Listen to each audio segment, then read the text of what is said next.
Please stand by. 3, 2, 1, start. नमस्कार, बुंदेलखंड विश्वविद्यालय के बीयू संवाद कार्यक्रम में आपका स्वागत है। और आज इस बीयू संवाद में हमारा जो चर्चा का विषय है वो है कोविड। कोविड से पूरा जो विश्व है पिछले 3 साल से जूझ रहा है और भारत भी इससे अछूता नहीं रहा है।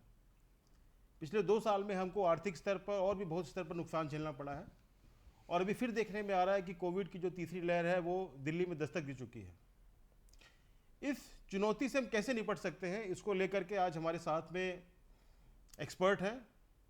तो मैं इस कार्यक्रम की शुरुआत करने से पहले आपने एक्सपर्ट से आपका परिचय करा दूं। तो हमारे साथ में हैं डॉक्टर लवकुश द्विवेदी जी, आप बुंदेलखंड विश्वविद्यालय में बायोमेडिकल साइंस में प्रोफेसर हैं।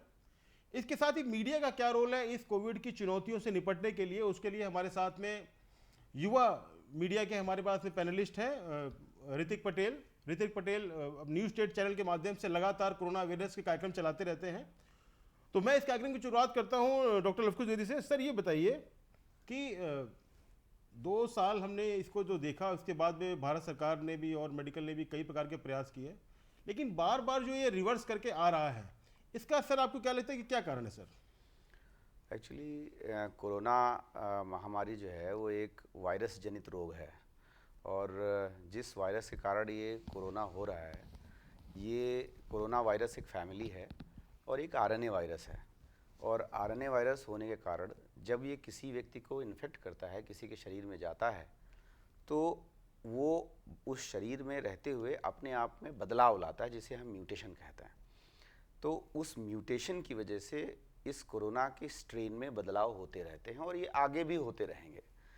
लेकिन धीरे धीरे करके उन म्यूटेंट्स के खिलाफ हमारी बॉडी में एक इम्यूनिटी जनरेट हो जाती है।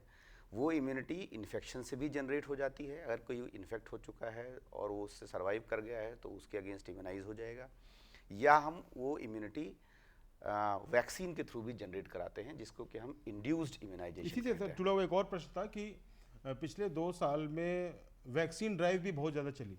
भारत ने भी कई सारी वैक्सीन ड्राइव ली और लगभग काफ़ी बड़ी जनसंख्या को जो है वो वैक्सीन जो है वो प्रदान की गई। तो आपको लगता है ये जो वैक्सीन जो है ये लगभग कितने दिनों तक हमको बचा सकती है? क्या रोल है इस वैक्सीन का? एक्चुअली वैक्सीन, जैसे मैंने बताया, वैक्सीन हमारी बॉडी में उस वायरस के अगेंस्ट इम्यूनिटी डेवलप करने के लिए दिया जाता है। वायरस के अगेंस्ट इम्यूनिटी 2 तरीक़ों से डेवलप हो सकती है। पहला ये है कि अगर आप किसी को नेचुरली इन्फेक्शन हो चुका हो और उस इन्फेक्शन से वो सर्वाइव कर गया हो तो उसके अगेंस्ट इम्यूनिटी डेवलप हो जाएगी, लेकिन वो एक रिस्की प्रोसेस है।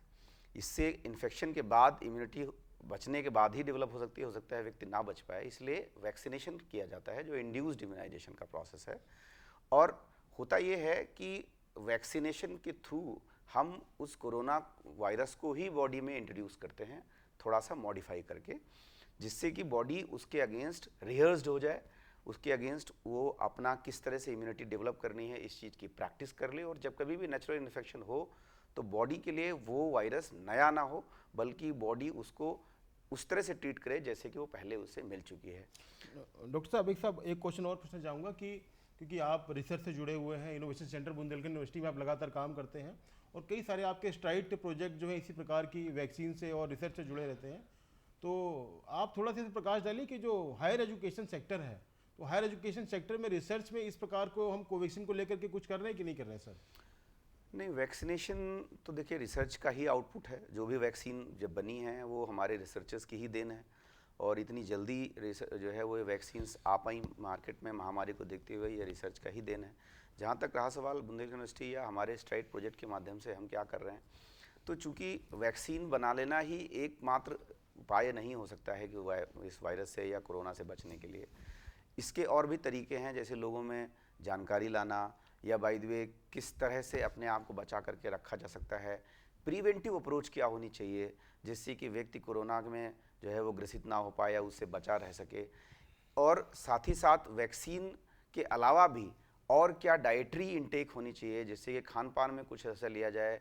जो देखा होगा आपने कि जब व्यक्ति कोरोना से ग्रसित होता था तो उसको जिंक या उस सब की टैबलेट्स, स्कॉर्बिक एसिड, इस सब की टैबलेट्स दी जाती थी। लेकिन अगर इनको हम रूटीनली अपने खान पान में इन्वॉल्व करें और उसका एक अपना हिस्सा बना लें तो शायद हमको ये नेचुरली मिलता रहेगा और फिर हमको अलग से उनकी टैबलेट लेने की जरूरत नहीं पड़ेगी। डॉक्टर साहब ने ये भी जागरूकता की बात की, अवेयरनेस को लेकर के बात की कि कोरोना में मेडिसिन के साथ में अवेयरनेस का भी बड़ा इंपॉर्टेंट है। और अवेयरनेस को लेकर के हमारे साथ में क्योंकि मीडिया एक्सपर्ट भी हैं ऋतिक पटेल जी, तो और अक्सर हम मीडिया में देखते हैं किस प्रकार लापरवाही से लोग मास्क का पालन नहीं कर रहे हैं और भी जो है कई लापरवाही करते हैं। तो मैं चाहूँगा कि किस प्रकार से ऋतिक जी इसमें अवेयरनेस कार्यक्रम जो है वो चलाए जा सकते हैं। देखिए, अवेयरनेस कार्यक्रम एक तो पहले हम कह सकते हैं कि कोविड जो है कि एक लंबे समय से हमारे देश को प्रभावित भी कर रहा है और इसके चलते लोगों में अवेयरनेस कहीं ना कहीं बढ़ी है।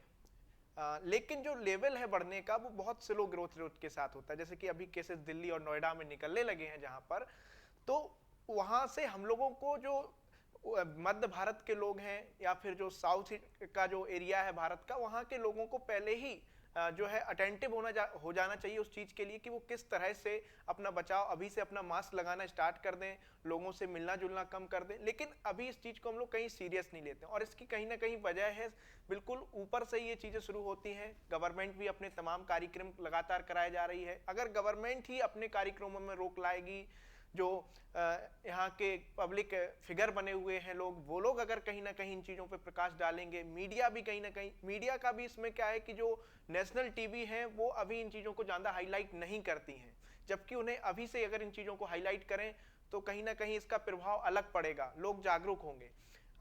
नेशनल टीवी कब इनको कवर करती हैं? जब कोविड पूरी तरह से देश में फैलने लगता है, जब उनको टीआरपी का मेन मोटिव जो उनका टीआरपी का है, जब टीआरपी मिलने लगती है तभी वो लोग ये चीजें अवेयरनेस प्रारंभ करते हैं।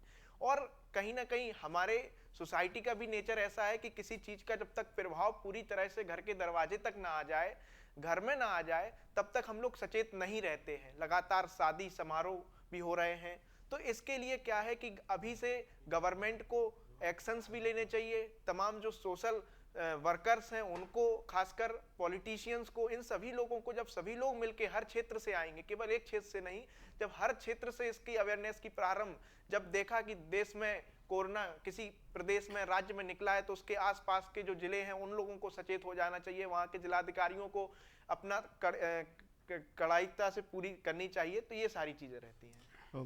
हमारे ऋतिक पटेल सर ने मीडिया के बारे में विस्तार से, भूमिका के बारे में विस्तार से बताया।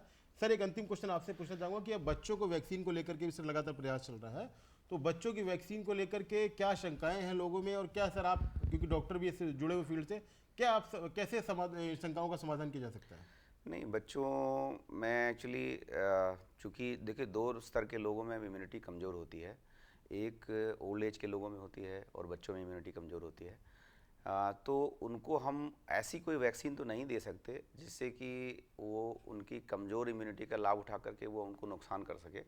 इसीलिए कोवैक्सीन, जो 2 तरह की मेन वैक्सीन भारत में चली हैं, कोवैक्सीन और कोविशील्ड, उसमें से जो कोवैक्सीन है, चूँकि वो डेड वायरस से बनाई गई वैक्सीन है और उसमें कोरोना का डेड वर्जन रखा गया है, इससे उस वैक्सीन को लेने से किसी प्रकार का नुकसान कम से कम बच्चों में नहीं हो सकता।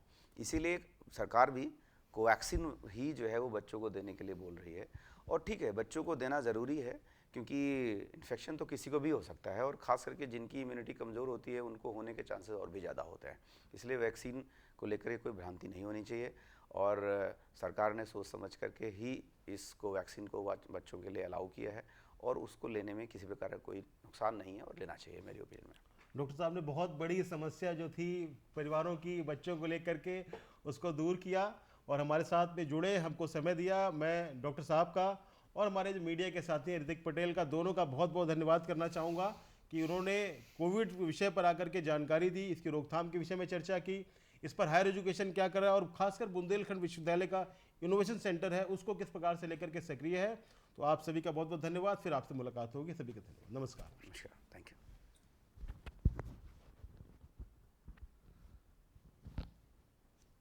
ठीक है।